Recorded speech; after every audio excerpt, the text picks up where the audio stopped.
Hi everyone, you're watching part 4 of the Culture Cave World History series.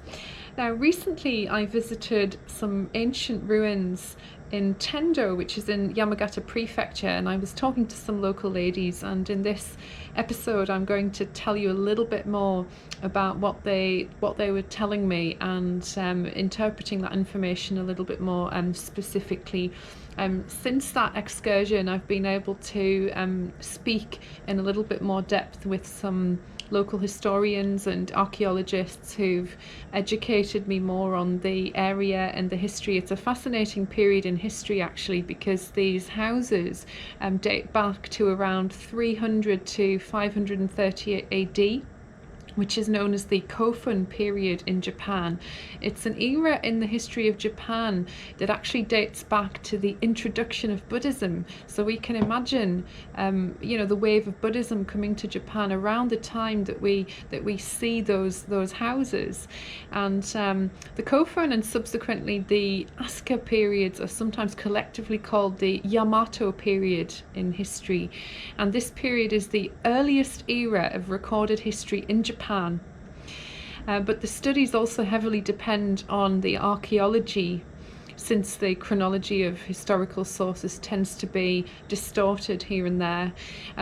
So in this episode I wanted to interpret a little bit more specifically what the local ladies were telling me about those houses. In the previous episodes I gave a little bit of a rough translation, so my Japanese is conversational but by all means not fluent, especially when it comes to periods in history and specific terms. So basically the Kofun period continues on from the Yayoi period in history, and it is characterized by a strong influence from the Korean peninsula, and archaeologists consider this to be a shared culture across the southern Korean peninsula of Kyushu and Honshu, so Honshu being the main island of Japan on which Tokyo is located, etc.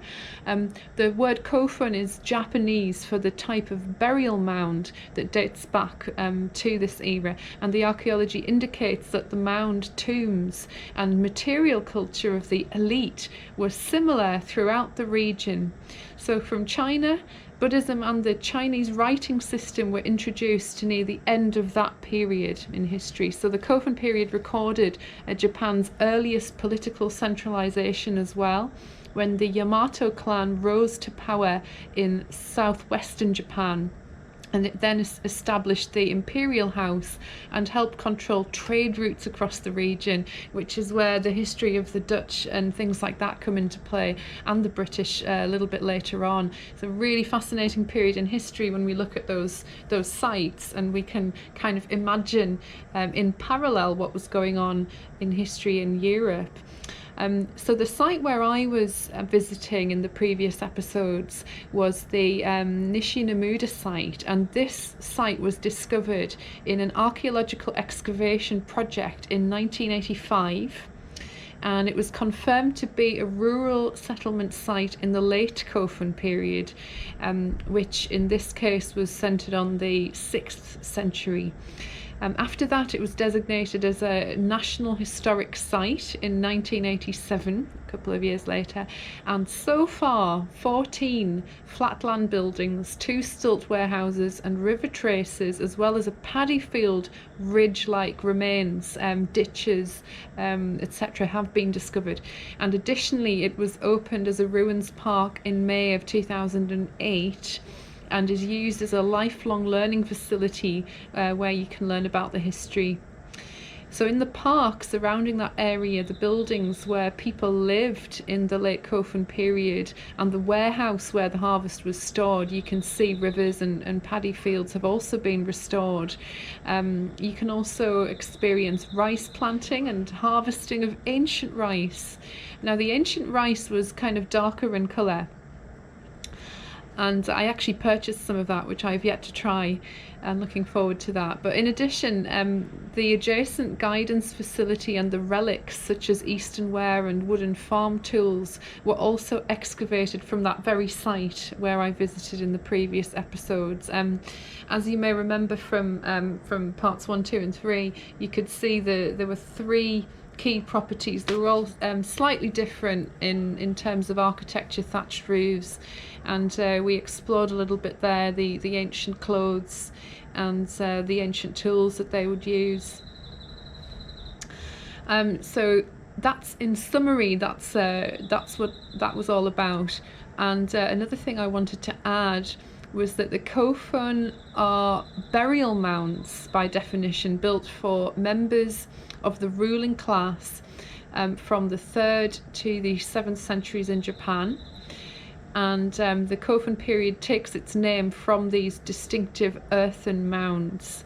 The mounds contained large stone burial chambers, and some are surrounded by moats. So you've been watching the Culture Cave Conversation series. Another point I wanted to add was specifically what these ladies were telling me in the episode 3. So they were just taking care of the fire, and they were kind of explaining how they were trying to deter kind of insects and worms, etc., from the site.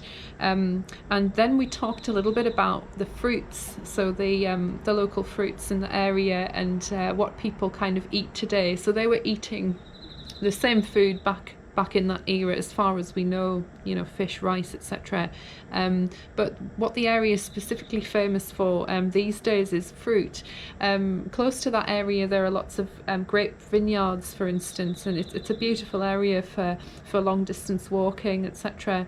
The famous fruit of the Yamagata area is actually the cherry, and it's rated number 1 in Japan, and closely following that are the delicious grapes, as well as plums.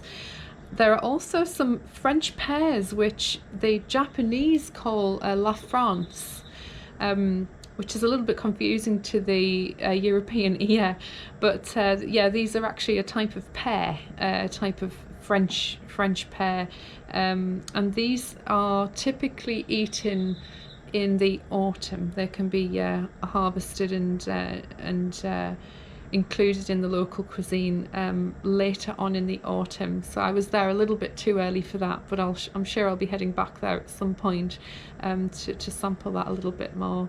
Thank you very much for watching. I hope that's been helpful and interesting. You've been watching the Culture Cave World History series, and I'm Gabriella White. Bye for now.